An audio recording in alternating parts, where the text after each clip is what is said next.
In 1515, a Swiss mercenary army marched into northern Italy, fought the French at the Battle of Marignano, and was destroyed so completely that the survivors walked home through the Alps and never came back out. That defeat produced a decision. Switzerland would fight no more wars, join no more alliances, take no more sides. It would watch the rest of Europe tear itself apart from a safe distance and offer something more valuable than soldiers.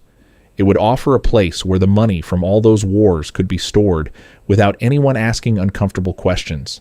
500 years later, that decision is worth $2.4 trillion. That is the estimated foreign private wealth currently sitting in Swiss banks. 8% of all the private money on earth held by a country with no oil, no empire, no coastline, and an army that most medium-sized cities could overpower on a good afternoon. Here's why this matters to you personally. Every time a government anywhere in the world imposed a tax that felt unfair, every time a revolution threatened the savings of the wealthy, every time a war made the future uncertain, the money moved. And an extraordinary amount of it moved to the same place. Your country's elites, your region's oligarchs, your continent's autocrats, all of them at some point looked at the same map and drew the same route to Zurich or Geneva. Switzerland did not get rich by producing anything. It got rich by making one promise and keeping it without exception for 5 centuries. The promise that whatever happens out there, your money is invisible in here. The question is, what happens when that promise can no longer be kept? In the spring of 1945, as Allied forces closed in on Berlin, trains were still moving. Not troops, not supplies. Gold, hundreds of tons of it, shipped west through the chaos of a collapsing empire, crossing into Switzerland through mountain passes that Swiss border guards waved through without inspection.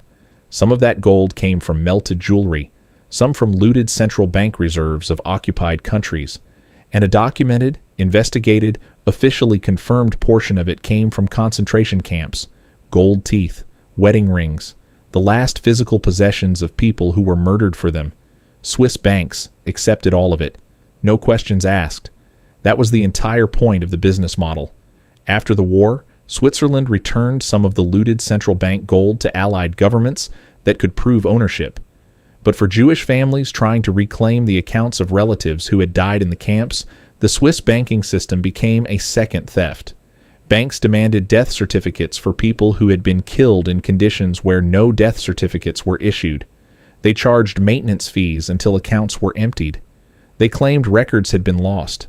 They stonewalled for decades with the quiet confidence of institutions that knew their own government would never force them to comply.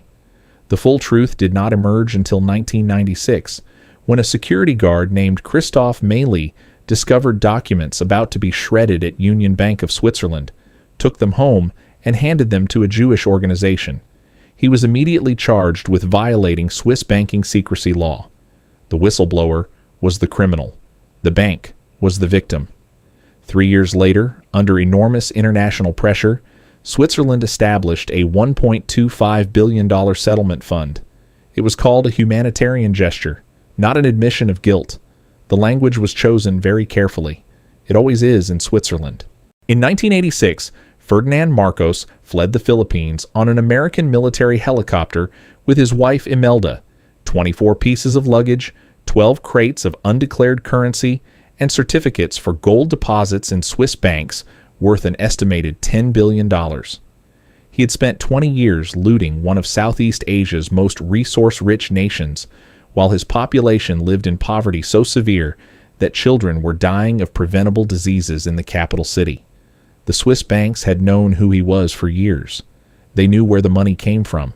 They kept it anyway. Marcos was not an exception. He was the standard. Mobutu Sese Seko ruled the Democratic Republic of Congo for 32 years and transferred an estimated $5 billion into Swiss accounts while his country collapsed into one of the poorest nations on earth.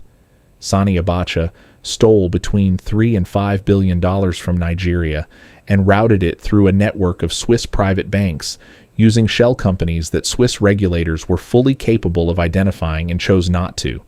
Jean-Claude Duvalier of Haiti, Zine El Abidine Ben Ali of Tunisia, Pavlo Lazarenko of Ukraine, The list continues across every continent and every decade of the 20th century. The mechanism was always the same. A private bank in Geneva or Zurich would open an account for a shell company registered in a jurisdiction with minimal disclosure requirements.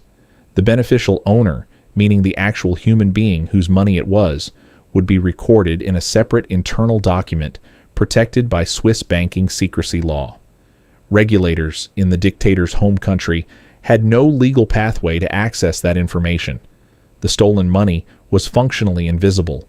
Switzerland did not create these dictators, but it created the conditions under which stealing from your own population became not just possible, but rational, because the money was safe, completely, legally, systematically safe. The people it was stolen from had no such guarantee. On February 28, 2022, 4 days after Russia invaded Ukraine, the Swiss Federal Council held a press conference. The president of the Swiss Confederation stood at the podium and announced that Switzerland would adopt the European Union sanctions package against Russia in full. Swiss banks would freeze all Russian assets on the sanctions list. Swiss financial institutions would cut off access to the international payment system for sanctioned Russian entities. The room understood immediately what had just happened. Not the sanctions themselves, the decision behind the sanctions. Switzerland had chosen a side. For 5 centuries, the Swiss neutrality model had survived every test precisely because it was unconditional. Switzerland stayed neutral when Napoleon swept across Europe. It stayed neutral through 2 world wars while its neighbors were burning. It stayed neutral through the Cold War, through every regional conflict, through every moment when taking sides would have been politically convenient or morally straightforward. The neutrality was not a preference.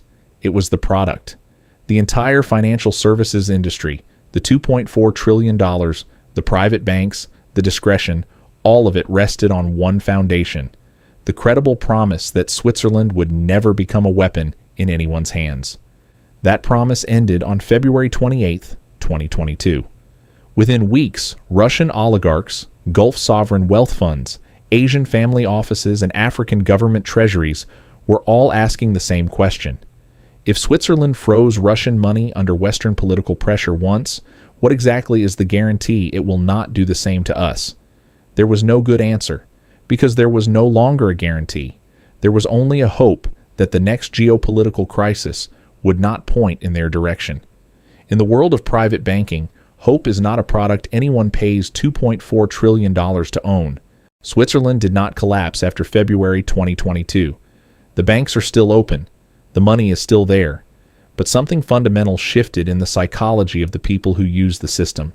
Between 2022 and 2024, Swiss banks reported the largest net outflow of foreign private assets in 30 years. The money did not disappear. It moved. Some went to Singapore, which had spent 2 decades quietly building the legal infrastructure, the discretion, and the political neutrality that Switzerland was now visibly losing. Some went to the UAE, specifically Dubai, where a government that answers to no Western alliance and participates in no automatic tax information exchange was offering numbered accounts, 0 capital gains tax, and a time zone conveniently between European and Asian business hours. The deeper transformation is structural and irreversible. Since 2018, Switzerland has participated in the automatic exchange of financial account information with over 100 countries. The era of the completely secret Swiss account is already over. What remains is a sophisticated wealth management industry operating in a jurisdiction that is no longer unconditionally neutral and no longer unconditionally silent. 500 years of an identity built on one battle lost in northern Italy in 1515, quietly dismantled not by any enemy, but by the weight of a world that finally demanded Switzerland make a choice. It made the choice, and the money that had always preferred no choice at all began looking for somewhere that still offered one. If this video changed your view of banks, money, and neutrality, give it a like. It really helps the channel grow. Let me know in the comments. Do you think Dubai will become the next Switzerland? I read every comment. Subscribe. The next episode will be even tougher.